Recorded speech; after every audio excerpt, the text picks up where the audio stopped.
नमस्कार दर्शकों, मैं हूं एस्ट्रोलॉजर मयंक शर्मा। आप सभी का बहुत बहुत स्वागत है हमारे चैनल में। दर्शकों, आज चर्चा करेंगे शुक्र और शनि की युति की। जी हां दर्शकों, जैसे ही 1 मार्च की मध्य रात्रि को यानी कि तकरीबन 11:30 बजे के बाद शुक्र का राशि परिवर्तन होगा। शुक्र राहु के दुष्प्रभाव से निकल जाएंगे और कुंभ राशि से निकलकर मीन राशि में प्रवेश कर जाएंगे, जहां वो उच्च के होते हैं। अब कोई ग्रह उच्च का होता है तो निश्चित रूप से उस ग्रह का फल जो है 4 गुना बढ़ जाता है। शुक्र अपने मित्र शनि के साथ मीन राशि में बैठेंगे और अगर बात करें तो 1 तारीख की मध्य रात्रि से लेके और 25 तारीख की मध्य रात्रि तक, यानी कि ये 25 दिन का गोचर है जब शनि और शुक्र की युति होगी। तो कैसा फल मिलेगा, बताते चले कि ये जो शुक्र और शनि की युति है ये व्यापार में अच्छा लाभ देती है। अगर किसी भी राशि के व्यक्तियों का अगर कोई इस समय व्यापार है तो उसमें आपको लाभ ज्यादा देखने को मिलेगा, क्योंकि शुक्र जो है लाभ के कारक हैं, सौंदर्य के कारक हैं, सुख समृद्धि के कारक हैं, धन के कारक हैं, वैवाहिक जीवन के कारक हैं और मान प्रतिष्ठा, ग्लैमर, फिल्म इंडस्ट्री, पत्रकारिता, या अगर आप कहीं ना कहीं वाणी के प्रोफेशन से जुड़े हुए हैं कि आपका वाणी से संबंधित कोई कार्य करते हैं, या आप सीधा सीधा टेलीविजन में एंकर हैं, या आप अभिनय के क्षेत्र में हैं, या आप रिपोर्टर हैं, तो इस समय आपकी मान प्रतिष्ठा भी बढ़ेगी। कुछ राशियों को तो इस गोचर में बहुत ही बम्पर लाभ मिलने वाला है। तो दर्शकों, चलिए फटाफट से अब चर्चा करते हैं शुक्र शनि की युति जो है किन राशियों के लोगों को व्यापार में, खासकर अगर आप व्यापारी हैं या पारिवारिक जीवन में या रिलेशनशिप में, कितना ज्यादा फायदा देगी, इसके बारे में आपको बताने जा रहे हैं। तो शुरुआत करते हैं मेष राशि के साथ। मेष राशि वालों, 12वें भाव में शनि और शुक्र की युति आपको ये बनती हुई नजर आ रही है, तो ये इशारा कर रही है कि उत्तम धन लाभ आपका पास रहेगा। इस समय पैसा काफी आएगा। इन 25 दिनों में व्यापार में लाभ, काम कारोबार में सफलता मिलेगी। आपकी गृहस्थ जीवन बहुत अच्छी रहने वाली है। वैवाहिक जीवन में खुशियां रहेंगी, प्रेम संबंध मजबूत रहेंगे। कुल मिलाकर ये समय, ये युति आपके लिए बहुत ही अच्छी रहेगी। अगर आप विदेश में रहते हैं या इंपोर्ट एक्सपोर्ट का बिजनेस करते हैं या विदेश जाकर कोई शुरुआत करना चाहते हैं, तो ये समय आपके लिए बहुत ही शानदार रहेगा। अब चर्चा वृषभ राशि वालों की, जिनके 10वें भाव में युति बंदी है। तो काम कारोबार में सफलता मिलेगी, मगर थोड़ी थोड़ी अड़चनें भी बनी रहेंगी, मगर कार्य आपके सभी संपन्न होंगे। ये समय आपके लिए, खासकर अगर आप पॉलिटिक्स में है या फिल्म इंडस्ट्री में है या आप मीडिया लाइन में है, तो समय आपके लिए बहुत ही उत्तम रहेगा। इस समय जो भी असाइनमेंट आपको मिलेगा वो आगे जाके सुपर डुपर हिट होगा। तो कुल मिला के एक नई शुरुआत करने के लिए वृषभ राशि वालों के लिए अच्छा समय है। इस समय योजना ना बनाकर जो योजना बना रखी है उनको कार्य में तब्दील करने का समय है। धन ऐश्वर्य बढ़ेगा, सुख समृद्धि बढ़ेगी और भाग्य का भी साथ मिलने वाला है। तो एक तरीके से देखा जाए तो आपके लिए भी भाई ये बहुत ही उत्तम स्थिति बनती हुई नजर आ रही है। उत्तम धन लाभ मिलेगा। 11वें भाव में जब शनि और शुक्र की युति होती है तो जबरदस्त लाभ व्यापार से मिलता है और संतान पक्ष की तरफ से भी शुभ समाचार की प्राप्ति होगी। चर्चा मिथुन राशि वालों की। मिथुन राशि वालों, आपके लिए 10वें भाव में बन रहा है, तो आपके कार्य व्यवसाय में सफलता मिलेगी, धन लाभ होगा, मान प्रतिष्ठा बढ़ेगी, सुख साधन भी बढ़ते हुए नजर आ रहे हैं और रुके हुए कार्य यहाँ पूर्ण होंगे। आपको संतान की तरफ से कोई ना कोई शुभ समाचार की प्राप्ति इस समय होने वाली है। विदेशों से लाभ मिलेगा। आपके पास धन काफी मात्रा में आएगा। लेकिन कभी कभी कार्य क्षेत्र में कोई ना कोई छोटी मोटी विरोधाभास अपने सीनियर्स के साथ, कलीग के साथ हो सकता है। कोई अड़चने काम में आ सकती है, मगर अंत में काम आपके सारे पूरे होने वाले हैं। चर्चा कर्क राशि वालों की, जिनके भाग्य स्थान में ये योग बन रहा है। तो कर्क राशि वालों, भाग्य वृद्धि के योग बनते हुए नजर आ रहे हैं। मान प्रतिष्ठा बढ़ेगी, धन दौलत की वृद्धि होगी, सुख साधन बढ़ेंगे। अगर आप लंबे समय से सोच रहे हैं कि वाहन लेने की नहीं कुछ अरेंजमेंट हो पा रहा था, तो इस समय आपका वो काम पूरा होगा। वाहन प्राप्ति के योग बन रहे हैं, प्रॉपर्टी ले सकते हैं, आपका लोन भी सैंक्शन हो सकता है। कोई भी अड़चने रुकावटें चल रही थी तो वो अब दूर होंगी। भाग्य उदय का समय एक तरीके से यहाँ कर्क राशि वालों के लिए रहेगा। वैवाहिक जीवन में भी अच्छा है और आपके व्यापार में भी ये समय काफी बेहतरीन रहने वाला है।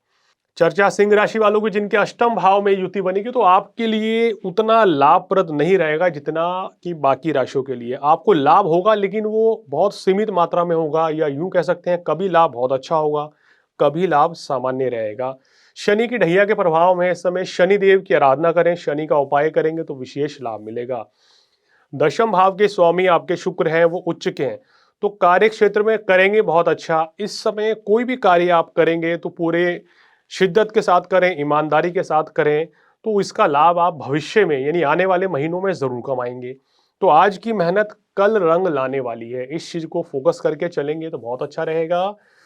किसी भी स्त्री के साथ संबंध खराब ना करें और मनमुटाव से बचें और अपने स्वास्थ्य का ध्यान रखें। सिंह राशि वालों, चर्चा कन्या राशि वालों की, जिनके लिए समय काफी अच्छा है। ये 25 दिन व्यापार हो, नौकरी हो, बहुत ही अच्छा परफॉर्मेंस करेंगे। इस समय व्यापारी जो हैं उनको बहुत अच्छा लाभ मिलेगा, मान प्रतिष्ठा भी बढ़ेगी। और ये समय काम कारोबार हो, नौकरी हो, गृहस्थ जीवन हो, आर्थिक स्थिति हो या वैवाहिक जीवन हो, हर लिहाज से आपके लिए अच्छा रहने वाला है। तो कन्या राशि वालों के लिए ये जो समय रहेगा, शुक्र शनि की युति 25 दिन की बहुत ही शानदार है। अब आते हैं तुला राशि पर, जिनके स्वामी ही शुक्र हैं। आपकी राशि के स्वामी शुक्र उच्च के हैं, लेकिन शुक्र यहाँ छठे भाव में उच्च के होते हैं। छठे भाव में उच्च के होने से शनि के साथ आपको, अगर आप व्यापार करते हैं, मान लीजिए आप लोहे के व्यापारी हैं, आपका ऑयल का काम है या आपका खाने पीने से संबंधित कार्य है, होटल रेस्टोरेंट चलाते हैं, कपड़े के व्यवसायी हैं, तो विशेष लाभ मिलेगा। धन धान्य की वृद्धि होगी, सुख समृद्धि बढ़ेगी, गुप्त शत्रुओं से भी छुटकारा मिलेगा और कभी-कभी जो हेल्थ इश्यू हो रहे थे वो भी अब दिक्कतें समाप्त होंगी। तो एक तरीके से देखा जाए तो समय आपका बेहतर है। लेकिन यहाँ छठे भाव का शुक्र देखा गया है कि कभी-कभी कार्यों में अड़चने विघ्न ज़रूर डालता है। तो वो चीज़ थोड़ी-सी बनी रहेंगी, लेकिन अंत में कार्य आपके पूरे हो जाएँगे। विदेश यात्रा के लिए समय बहुत ही अच्छा है। कारोबार के सिलसिले में अगर विदेश यात्रा करना चाहते हैं या घूमने-फिरने के लिए, तो समय काफ़ी बेहतर रहेगा। इस समय आने वाले 25 दिन आप हर पल को जो है ना अपने जीवन का आनंदमय तरीके से बिताएँगे, तो समय काफ़ी आपके लिए बेहतरीन है। अब चर्चा करते हैं वृश्चिक राशि वालों की। वृश्चिक राशि वालों, पंचम भाव में शुक्र और शनि की युति, आपके संतान की तरफ से शुभ समाचार की प्राप्ति आपको मिलेगी। आपके प्रेम संबंध मजबूत होंगे, वैवाहिक जीवन में खुशियां रहेंगी। यहाँ ना सिर्फ आपकी तरक्की होगी बल्कि आपके जीवन साथी की भी तरक्की के योग बन रहे हैं। उत्तम मात्रा में धन लाभ की प्राप्ति भी होगी, धन ऐश्वर्य की वृद्धि हो रही है। और कोई नई शुरुआत अगर आप करना चाहते हैं तो ये एक बेस्ट टाइम रहेगा। वृश्चिक राशि वालों, आपके लिए इसका लाभ उठाना चाहिए।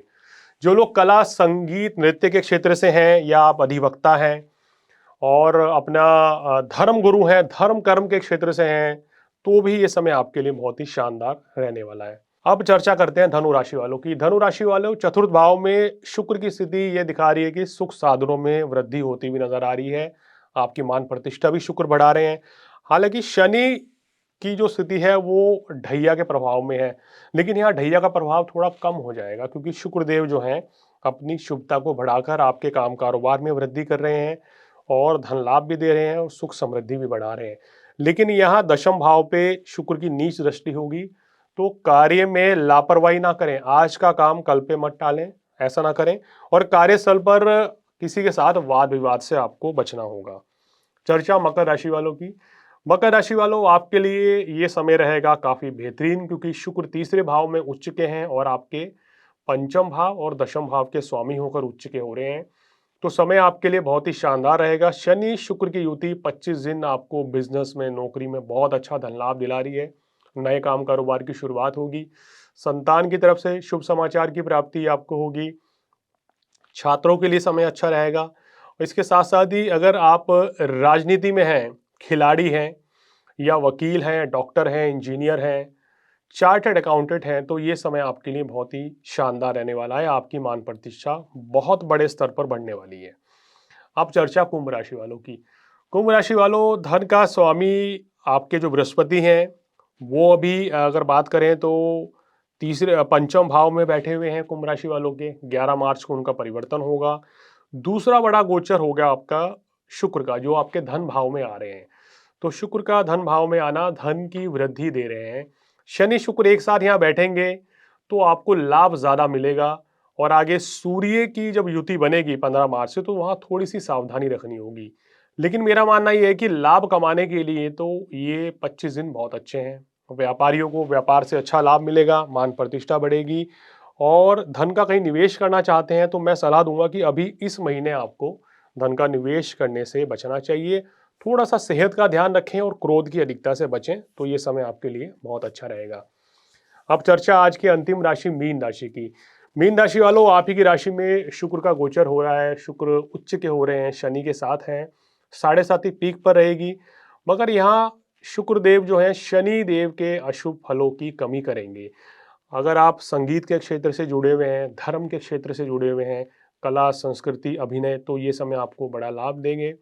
काम कारोबार के लिए समय अच्छा रहेगा। शुक्र के लगन में आने से आपके स्वास्थ्य में सुधार होगा। आपका व्यवसाय अच्छा चलने लगेगा इन 25 दिनों में, और आपकी सेहत में भी सुधार होता हुआ नजर आ रहा है। तो कुल मिलाकर एक तरीके से देखा जाए तो ये समय आपके लिए काफी बेहतरीन रहेगा। लेकिन लग्न में शनि भी है तो वैराग्य के भाव मन में आ सकते हैं, या कभी कभी नेगेटिविटी आ सकती है, उस चीज से बचना चाहिए। अपने आप को पॉजिटिव रखें, मेहनत करें और आगे बढ़ना चाहिए। इस समय वैवाहिक जीवन में छोटे मोटे मनमुटाव हो सकते हैं, क्योंकि शुक्र की नीच दृष्टि पड़ रही है। तो छोटे मोटे गलतफहमी या मनमुटाव से बचें और आगे बढ़ें। क्या कुछ उपाय करें? देखिए, इस समय हनुमान चालीसा पढ़ना आपके लिए बहुत अच्छा है। सूर्य को जल चढ़ाएं और शनि चालीसा का पाठ करेंगे तो निश्चित रूप से आपको और भी ज्यादा लाभ मिलने लगेगा। तो दर्शकों, ये था शुक्र और शनि की युति, जो कि 1 मार्च की मध्य रात्रि से लेके 25 मार्च तक बनी रहेगी। इसका लाभ 12 राशियों के ऊपर हमने आपको बताया कैसे रहेगा।